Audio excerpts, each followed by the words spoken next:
Oh, gross. Okay. I did just want to say, so I was on the line yesterday, and the nurses union were out there. They're not on strike right now. They were out there in solidarity, and there were hundreds of them. And it's like 100 degrees. They work long shifts doing things that, most of us would pay a lot of money not to have to deal with during their work. So, thank you to nurses who do that. And then to come and join actors and writers on the strike line, leading chants, marching with us. It was just such a beautiful display of solidarity. I know that we're all kind of feeling energized, or that's the way it's seeming on the news and online about the UAW strike, potential strike.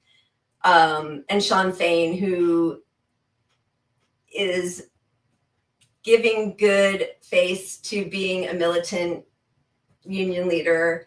They have refused to endorse. It's the one big union so far that has refused to endorse Biden. So I'm very grateful for that.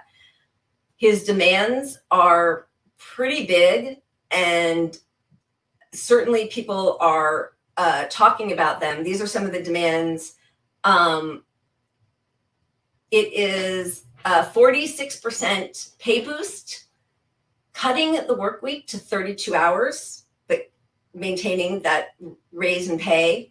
Unionization of electric vehicle facilities is another demand, along with the restoration of pensions and health benefits that were cut during the Great Recession and never restored. 97% of the UAW voted to authorize a strike. My fear, and it's my fear about what's going to happen with the writers and actors, is what happened with the UPS workers, who also in the high 90s authorized a strike. They were practicing, and the week before the contract would have expired and they would have gone on strike, it was announced that Sean O'Brien had forced that the leader of the Teamsters had forced UPS into a historic deal. And that was one headline after another. Look at what happened, his militancy. He's so great, the way he comes and he pounds the table, and his militancy forced this historic deal.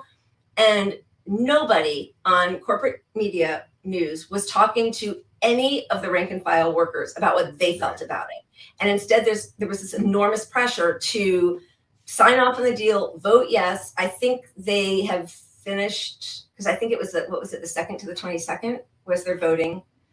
But they were basically bullied into voting for something that maintained a two-tier system, that left part-time workers out in the cold, that didn't even come, close to the raise that they had asked for. They were told it was unrealistic by their negotiators.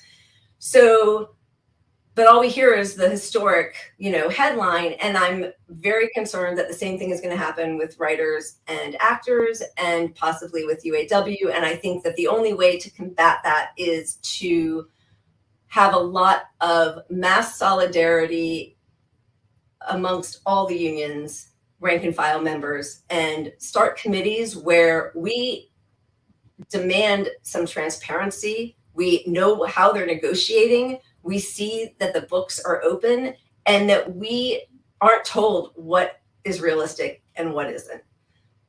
But until that happens, the balkanization of all these different unions is keeping us all separated. And the headlines coming out of corporate media are going to tell people, just like Biden is the most pro-union climate next FDR president, that we need to sign on to a historic deal. So be aware of those headlines. Yeah, and that's why they do it. They're taking Biden's weakest area. Well, that's the bold statement. It's not his weakest area, but they're taking a weakness for Biden, which is that he's not pro-union, and he's wrapping his arms around it like he's the biggest pro-union guy. And that makes it hard for us to convince our normie, centrist, regular old Democratic friends that Biden isn't the most pro-union. And it makes it seem like, well, the workers are asking for too much if their leaders are compromising so early on these things. So we really do need rank and file groups to challenge the leadership, as seen by the nurses union endorsing Biden before the primaries even started. I mean, you know, at the same time, they're calling for masking to be returned to health. Who is it that led this country to remove masks? Who's the one pretending pandemic is over? And you just endorsed it. Veto Medicare for all. Right. So we do need the rank and file. And I shared a great article, find it on my feed. I think Lila shared it too. From a World Socialist website about forming rank and file committees. Yep. Please go read that. Thank you. All right. Thank you all. I know you have to leave. We're going to go out on a song, a revolutionary song by a young woman. Maybe some good art will come out of these really rough times. Thank you all for joining us. Cheers. Keep punching up. We'll see you next week. Bye.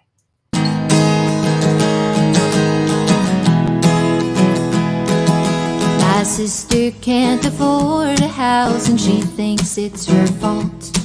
She says if she worked harder she'd have money in the vault. And my mother needs a surgery, her hand's always in pain. But she fell ill last April and used up all her sick days.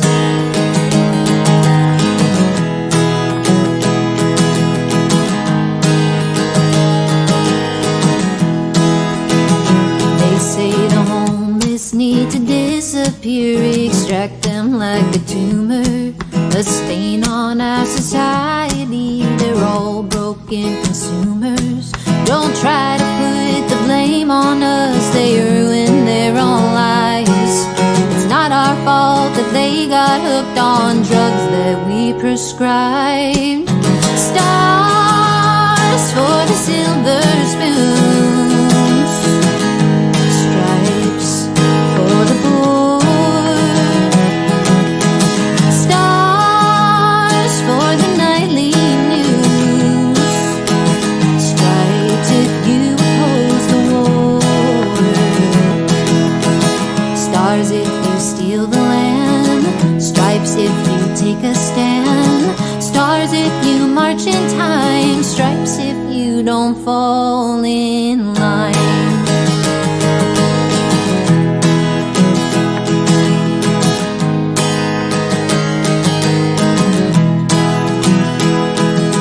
We send our babies off to school, the children are the future.